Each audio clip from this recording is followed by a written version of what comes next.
Hello students. तो chapter number first हमारा complete हो चुका है। समष्टि अर्थशास्त्र के परिचय के बारे में पढ़ चुके हैं। अब पढ़ना है राष्ट्रीय आय के बारे में, जो कि समष्टि अर्थशास्त्र का सेकंड चैप्टर है।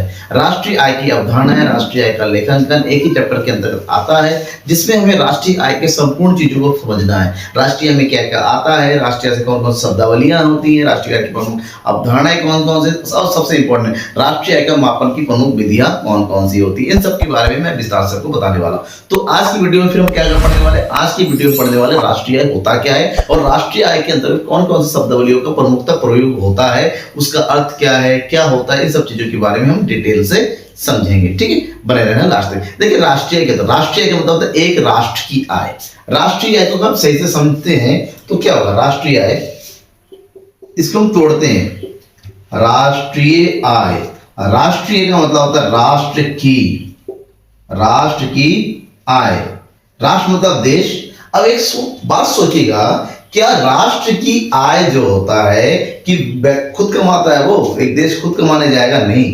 राष्ट्र का मतलब होता है एक राष्ट्र में रहने वाले जितने भी नागरिक है, सभी नागरिकों की आयों का योग होता है राष्ट्रीय आय, जिसमें उस देश के नागरिकों के द्वारा जो भी गतिविधियां की जाती हैं, ठीक है ना, जो भी क्रियाकलाप किए जाते हैं आर्थिक, उन सब के, चाहे वो विदेशों से आ रहा हो, विदेशों को जा रहा है, उन सब के बीच का एक नेट अमाउंट होता है। इसके बारे में अगर हमें सही से समझना है, इसकी डेफिनेशन को समझना है, इसके अर्थ को जानना है, तो जो मैंने ये 3 लाइनें लिखी इसको समझना पड़ेगा कि देश के सभी नागरिकों के द्वारा, देखो देश के सभी नागरिकों, जब सभी नागरिकों की बात करते हैं इसका मतलब ये कौन से नागरिक हैं, यहाँ पर बात करेंगे हम सामान्य नागरिक की बात। देश के सभी सामान्य नागरिकों के द्वारा एक लेखांकन वर्ष में घरेलू क्षेत्र के अंतर्गत अर्जित समस्त साधन आयों तथा विदेशों से प्राप्त शुद्ध साधन आयों के योग को राष्ट्रीय आय कहते हैं। मतलब एक देश के अंतर्गत घरेलू सीमा समझते हैं, देश के बाउंड्री के अंदर जितने भी लोग रहते हैं, जितने भी नागरिक रहते हैं, वो किसी न किसी प्रकार के कार्य तो करते होंगे अपनी जीवन को चलाने के। जो भी काम करते हैं उस काम को करते हुए उनको जितने भी आयों की प्राप्ति होती है, जब सभी व्यक्तियों की आयों को जोड़ दिया जाएगा, प्लस जो विदेशों से आय हमें देश को प्राप्त हो रही है, शुद्ध आय, शुद्ध विदेशी शुद्ध आय जो होता है, उसको जो प्राप्त होता है उसके टोटल को हम राष्ट्रीय आय के नाम से जानते हैं। अब राष्ट्रीय आय को थोड़ा सा और समझिएगा। यहाँ पर देखिए कुछ पॉइंट्स है। अगर हमें राष्ट्रीय आय को संपूर्ण तरीके से समझना है, सही से समझना है, तो जो चीजों को मैंने अंडरलाइन किया है, जैसे सामान्य नागरिक हो गया, लेखांकन वर्ष हो गया, घरेलू क्षेत्र हो गया, साधन आय है, विदेशी प्राप्त शुद्ध साधन है, इन सब के अर्थ को हमें समझना पड़ेगा। तो पॉइंट टू पॉइंट इन सबके अर्थ को अगर देखेंगे तो सबसे पहले बात आती है, किसकी बात होती है? सामान्य नागरिक। ठीक है, सामान्य नागरिक, सामान्य नागरिक या फिर इसको हम बोलेंगे सामान्य निवासी, सामान्य निवासी। ठीक है, सामान्य नागरिक। अब ये होता क्या है, इसको बोलते हैं नॉर्मल रेजिडेंट। अब देखिए एक चीज होती है नागरिकता, क्या चीज होती है? नागरिकता, ठीक है, और एक शब्द है निवासी। नागरिकता और निवासी दोनों ही एक दूसरे से थोड़ा सा अलग है। अलग क्या है? नागरिकता का मतलब होता है, समझ समझिए, नागरिकता का मतलब होता है एक देश में कानूनी रूप से निवास करने वाला व्यक्ति, कानूनी रूप से या फिर जन्म से, जिसका जन्मसिद्ध अधिकार है उस देश पे, ठीक है ना, तो वो जो होता है सामान्य नागरिक। क्या सामान्य नागरिक होता है? उसको हम नागरिकता बोलते हैं, सिटीजन बोलते हैं। ठीक है, दूसरी तरफ होता है सामान्य निवासी। तो सामान्य निवासी का मतलब होता है वह व्यक्ति जो उस देश में, क्या कहते हैं, देश में रहता है, भले जन्म हुआ है, कानूनी रूप से उसको नागरिकता मिली है नहीं, उस देश में रहता है और संपूर्ण इंपॉर्टेंट उस देश में रहते हुए अपनी आजीविका अर्न करता है। मतलब वहां पर कमाता है, क्या करता है? उस देश में कमाता है, उस देश में खर्च करता है, सबसे इंपॉर्टेंट टैक्स भी पे करता है। ध्यान रखिएगा, इसके अंतर्गत वो लोग भी आते हैं जो देश का एक्चुअली में नागरिक है, सामान्य नागरिक है, और वो लोग भी आते हैं जो विदेशी है। क्योंकि हमारे देश में बहुत सारे विदेशी कंपनियों में आके विदेशी कंपनी लोग रहते भी है और वो देश के नागरिक नहीं है, लेकिन वो देश के निवासी है, क्योंकि देश में रहते हुए अपना काम करते हैं, जीवनी अर्न करते हैं, टैक्स भी पे करते हैं और यहीं पर खर्च करते हैं, मतलब हमारे देश की आर्थिक गतिविधियों में उनका एक योगदान होता है। तो ऐसे लोगों को सामान्य निवासी के अंतर्गत माना जाता है। देखिए मान लीजिए नेपाल के कुछ लोग आ रहे हैं, इंडिया में मेहनत मजदूरी कर रहे हैं, काम कर रहे हैं, कारोबार कर रहे हैं और 1 साल से ज्यादा का समय हो गया यहीं पर रह के अपना सब कुछ कर रहे हैं। वो भारतीय नहीं है, वो भारतीय नहीं है, वो नेपाली है, लेकिन भारत में रहते हुए सारी गतिविधियां कर रहे हैं, तो उसको हम भारत के निवासी के रूप में हम जानेंगे। सामान्य निवासी का दर्जा दे सकते हैं, हाँ सामान्य नागरिक का दर्जा हम भले ही उसको ना दें, क्योंकि सिटीजनशिप कानूनी रूप से होता है। जब तक कानून के थ्रू उनको अधिकार न मिल जाए तब तक वो देश के सिटीजन यानी कि नागरिक नहीं हो सकता, लेकिन निवासी जरूर हो सकते हैं। तो दोनों में कंफ्यूज नहीं होना है, नागरिकता और निवासी दोनों एक दूसरे, नागरिकता कानूनी रूप से आता है, जन्मसिद्ध अधिकार के रूप में होता है, निवासी का मतलब होता है आपकी आर्थिक गतिविधियां उस देश से जुड़ी हुई होनी चाहिए। तो पहला पॉइंट तो ये हो गया हमारा, मेरे ख्याल से आपको समझ में आ गया कि नागरिक कौन होता है, ठीक है ना। अब एक होता है विदेशी नागरिक, एक आपने वर्ड सुना होगा एनआरआई। एनआरआई मतलब नॉन रेजिडेंट ऑफ इंडिया, वो लोग जो इंडिया में नहीं है, इंडिया में नहीं रहते, लेकिन उनके जो पीढ़ियां, पुरानी पीढ़ियां, बाप दादा परदादा इंडिया में थे, यहीं पर जन्म हुए, अब वो कारोबार करने के लिए, कमाने के लिए विदेश जाके बस गए हैं, वहीं पर काम करते हैं और देश की नागरिकता छोड़ चुके हैं और उस प्रॉपर देश की नागरिकता वो ले चुके हैं। ऐसे लोगों को हम एनआरआई के नाम से जानते हैं, ठीक है। कई बार बच्चों पूछते सर एनआरआई कौन हुई, फिर एनआरआई का मतलब होता है ऐसे लोग जो मूल रूप से भारत में रहते थे, उनका जो संबंध है, उनका जो जड़ है ना वो भारत से, लेकिन अब वो भारत के नहीं है, लेकिन वो भारतीय, मूल भारतीय के रूप में उनको जाना जाता है। ऐसे लोगों को हम एनआरआई के नाम से जानते हैं, ठीक है। तो ये हो गया सामान्य नागरिक या फिर निवासी के बारे में। दूसरा शब्द है लेखांकन। क्या शब्द है? लेखांकन वर्ष, जिसको हम जो है किस नाम से जानते हैं? लेखांकन वर्ष को राजस्व वर्ष भी कहा जाता है, ठीक है ना। किस नाम से जानते हैं?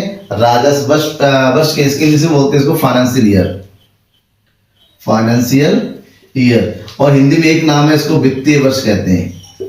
एक ऐसा वर्ष जहां पर देश की सभी आर्थिक गतिविधियों का लेखा जोखा होता है और भारत का जो अकाउंटिंग ईयर होता है वो होता है कौन सा? 1 अप्रैल से लेके 31 मार्च। जैसे इस साल का कहें, इस साल का हमारा अकाउंटिंग ईयर है 1 अप्रैल 2023 से लेके 31 मार्च 2024, ठीक है ना।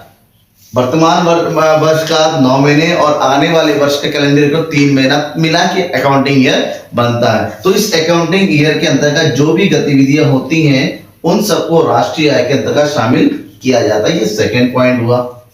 तीसरा पॉइंट है घरेलू क्षेत्र। घरेलू क्षेत्र इंग्लिश में बोलते हैं डोमेस्टिक एरिया,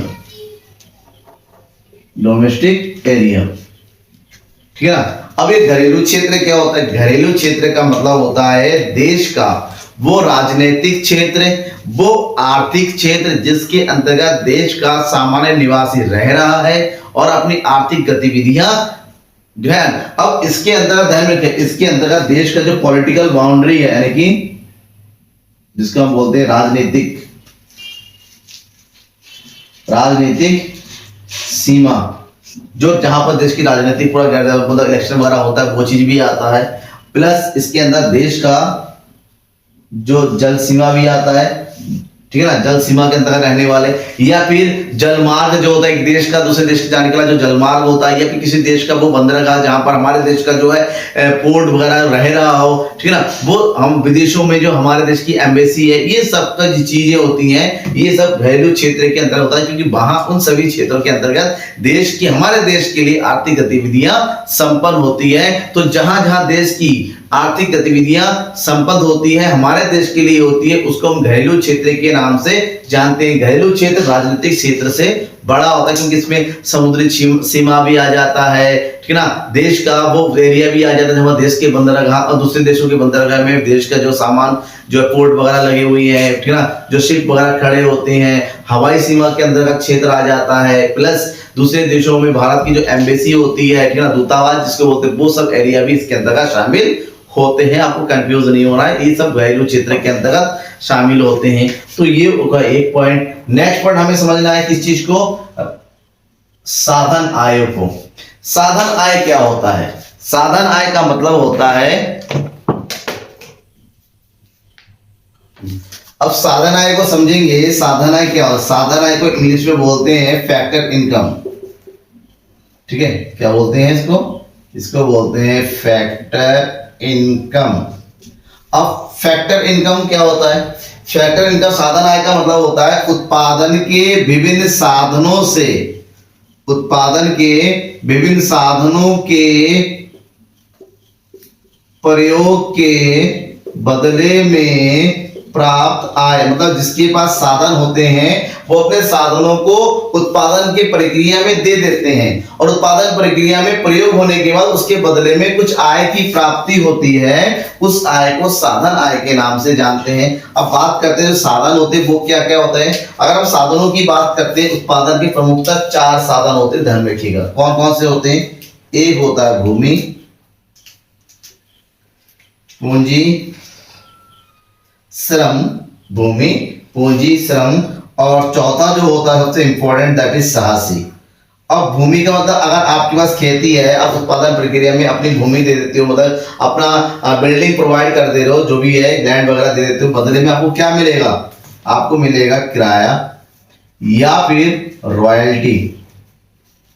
ठीक है, अगर आपके पास पैसे हैं, आपने प्रोडक्शन एरिया में अपने पैसे लगा दिए, किसी की स्टॉक वगैरह परचेज कर लिया, शेयर परचेज कर लिया, किसी की दुकान में पैसे लगा दिए, तो बदले में आपको क्या मिलेगा? बदले में, पूंजी के बदले में मिलता है ब्याज। श्रम, आप कहीं पर जगह काम कर रहे हैं, मेहनत कर रहे हैं, अपना समय दे रहे हैं, तो श्रम देने के बदले में आपको मिलेगा क्या चीज? वेतन या फिर क्या मिलेगी? मजदूरी। और जो रिस्क लेता है, जो साहसी होता है, पूरे व्यवसाय को संभालता है, करता है, आगे बढ़ाता है, सब कुछ करने के बाद उसको क्या प्राप्त होता है? लाभ। तो ये जो साधन होते हैं, साधनों के बदले में प्राप्त होने वाले आय जो होता है साधन आय, इसको बोलते हैं अर्जित आय, अर्जित साधन आय, अर्जित साधन आय। और इस अर्जित साधन आयों का ही क्या किया जाता है? योग किया जाता है। और यही राष्ट्रीय आय का सबसे इंपॉर्टेंट फैक्टर्स होते हैं, चीजें होती हैं जो राष्ट्रीय आय को वो बताता है। ठीक है, ये हो गया। इसके बाद एक पॉइंट और है जो हमें समझना है, वो है विदेशों से प्राप्त शुद्ध साधन आय।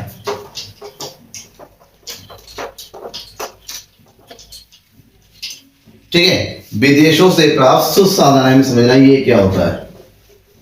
विदेशों से प्राप्त शुद्ध साधन आय, शॉर्टकट में बुलाया जाता है इसको NFIA, net factor income from abroad. अब होता है क्या ये? अब देखिए, देश की घरेलू सीमा से जो भी आय प्राप्त होती है, उस आय को हम बोलेंगे घरेलू आय। घरेलू आय तब तक राष्ट्रीय आय में नहीं बदलता जब तक उसमें विदेशों से प्राप्त होने वाली शुद्ध आयों को ना जोड़ दिया जाए। अब शुद्ध आय का मतलब क्या होता है? देखिए, एक देश हमेशा विदेशों के साथ व्यवसाय तो करते ही है, अंतरराष्ट्रीय व्यापार तो होता ही है, हम कुछ एक्सपोर्ट करेंगे, कुछ इंपोर्ट करेंगे, ये तो बना ही रहता है। तो ऐसे में क्या होता है ना, जब हम एक्सपोर्ट करते हैं तो हमें आय की प्राप्ति होती है। इसका मतलब होता है हमें क्या होता है? हमें प्राप्त विदेशों से प्राप्त साधन आय, हमें विदेशों से आय प्राप्त होती है। साथ ही साथ जब हम इंपोर्ट करते हैं तो हमें विदेशों को पेमेंट करना पड़ता है, मतलब विदेशों को भुगतान करना पड़ता है, इसको बोलते हैं विदेशों को भुगतान साधन आय। ठीक है, तो इन दोनों, जितना इनकम आया और जितना गया, इन दोनों का जो डिफरेंस होता है उसको हम बोलते हैं विदेशों से प्राप्त शुद्ध साधन है। मान लीजिए विदेशों से हमें 500 रुपए की प्राप्ति हुई है, विदेशों का गया है 400 रुपए, इन दोनों का डिफरेंस जो होता है वो 100 रुपीज, वो होता है विदेशों से प्राप्त शुद्ध साधन आय। अब शुद्ध साधन आय नेगेटिव भी हो सकता है। अगर हमारे पास विदेशों को भुगतान ज्यादा है, मान लीजिए हमारा पास 500 रुपए आ रहा है, 600 रुपए जा रहा है, तो 100 रुपीज हमारा क्या हो गया? नेगेटिव हो गया, यानी कि विदेशों से प्राप्त शुद्ध साधन आय माइनस में चला गया क्योंकि हमने पेमेंट ज्यादा लिया। तो जब हम राष्ट्रीय प्राप्त करने के लिए घरेलू आय में, यानी घरेलू क्षेत्र से जो भी अर्जित आय है, उस अर्जित आयों में विदेशों से प्राप्त शुद्ध साधन आय को जोड़ देते हैं, तब जाके राष्ट्रीय आय बनता है। तो यहाँ पर छोटा सा इक्वेशन बन जाता है, हमारे पास फॉर्मूला बन जाता है, राष्ट्रीय आय बराबर घरेलू आय प्लस विदेशों से प्राप्त होने वाला शुद्ध साधन आय। ये छोटा सा इक्वेशन ध्यान रखिएगा। अब बात ये आती है शॉर्टकट में, जो राष्ट्रीय आय होता है, राष्ट्रीय आय को पूरा नाम बोलते हैं, इसको नॉर्मली बोला जाता है NNPFC, यानी कि इसका मतलब ये होता है साधन लागत पर शुद्ध राष्ट्रीय उत्पाद। वैसे मैंने भी शॉर्टकट आपको इस वीडियो में बताया नहीं, क्योंकि नेक्स्ट आने वाले वीडियो में इसको डिटेल से बताया जाएगा ना, कल की जो क्लास होगी आपकी, ठीक है ना, उसमें पूरा डिटेल से बताया जाएगा। फिलहाल ये समझिएगा कि जो राष्ट्रीय आय है उसे NNPFC के नाम से जाना जाता है, और जो घरेलू आय उसको बोला जाता है NDPFC, यानी साधन लागत पर शुद्ध घरेलू उत्पाद। ठीक है, समझ में आ गया।